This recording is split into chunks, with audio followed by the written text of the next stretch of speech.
Giorgio Morandi, même à travers son autoportrait, le peintre italien reste un mystère. Ce n'est pas une fuite, mais juste un état d'esprit, le dépouillement, comme pour ces paysages italiens qu'il a peints dans les années 30 et où tout semble tourner au ralenti. Mais là où le peintre de Bologne excelle, c'est à travers ses natures mortes. Il en a peint des dizaines et des dizaines, toutes poignantes.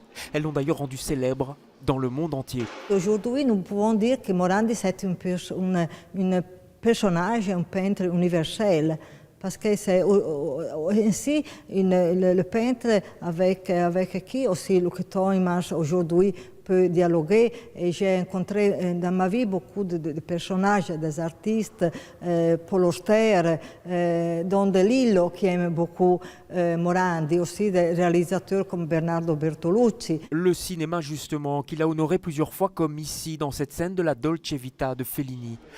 Aujourd'hui encore, l'artiste italien, mort en 1964, continue de fasciner les peintres, parmi les plus grands, comme Luc Teumans, dont certaines œuvres présentées ici évoquent Morandi. Quand vous voyez un Morandi, vous êtes dans quel état quand vous regardez un Morandi?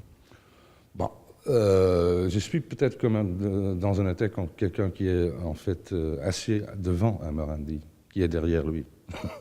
C'est-à-dire il y a un élément de contemplation, mais en même temps il y a quelque chose qui n'est plus négociable.